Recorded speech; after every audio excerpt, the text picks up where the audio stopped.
한겨레 신문에서 이런 보도를 했습니다. 그래픽 바로 넣어주세요. 왜 한동훈 위원장에게 문자를 보냈느냐? 이 질문에 대해서 김건희 여사가 주변에 내가 문제의 당사자이고 한동훈 후보와 가까웠던 만큼 당연히 의논할 수 있는 최우선 대상이 아니겠느냐 언급했다.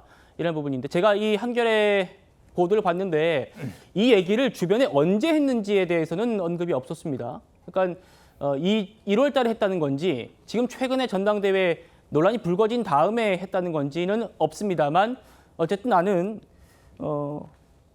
사건 당사자이고 모르는 사람도 아니고 한동훈 위원장과 상의하는 게 그게 잘못된 거냐라는 취지거든요. 구자영 변호사님 어떻게 들리세요? 근데 저 말씀이 맞으려면은 최우선 대상은 윤석열 대통령이어야 맞죠.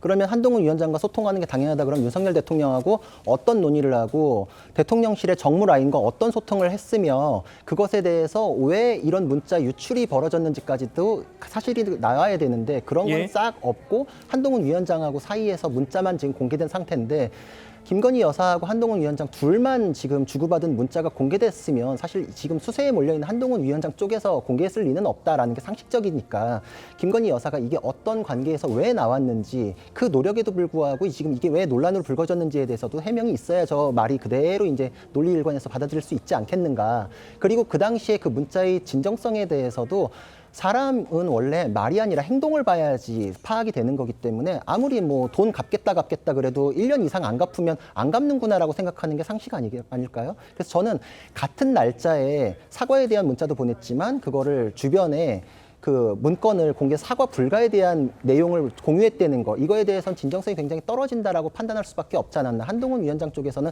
이런 것까지 종합적으로 고려했을 때 그러니까 대통령실에서 정리가 안 되고 나한테 사퇴 요구까지 왔구나라고 파악하는 게 맞고 그 당시의 사정을 하나 더 보자면 이 민주당이 들깨처럼 달려들 것이라는 말 자체가 굉장히 흔치 않은 표현이잖아요. 이게 당시 21일자 보도에 의하면 이용 의원이 의원들과 공유했던 문건에도 이 내용이 있어요. 그러니까 같은 문건을 공유했던 게 아닌가 싶은데 그럼 김건희 여사가 공유해서 이용 의원이 의원들 단체 대화방에 올린 거로 볼 수도 있고 그 뭐 반대의 경로일 수도 있지만 당시에 친윤 핵심이라고 불리는 분들이 사과 불가론을 연일 계속 발표를 하면서 사과는 안 된다라고 하고 있으니 이걸 종합적으로 봤을 때 사퇴 요구까지 받는 내 입장에서는 사과에 대해서는 이거는 진정성 있게 보기는 좀 어렵다라고 생각했고 그렇기 때문에 오히려 이 내용이 진정성이 부족하다고 생각하는 차원에서 사적으로 보낸 문자에 대응을 하면 오히려 추가적인 문제가 될 수 있고 민주당의 오히려 공격 수단이 될 수도 있다.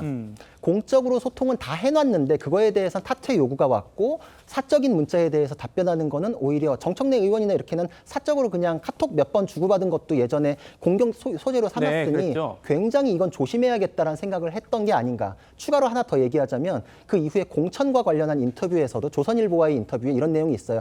나는 공천에 관여하지 않는데 공천에 대해서 주변 사람을 추천하는 문자, 자기 자신의 이력서를 보내는 문자들이 많은데 나는 그거에 대해서 일절 말을 섞지 않고 일십을 한다라는 표현이 있었거든요. 한동훈 위원장은 사적으로 오는 부적절한 문자에 대해서는 말을 섞어주는 게 나중에 더 큰 문제를 발생시킬 수 있다라는 그런 사전에 이해가 있었지 않았는가 그렇게 생각을 합니다. 예.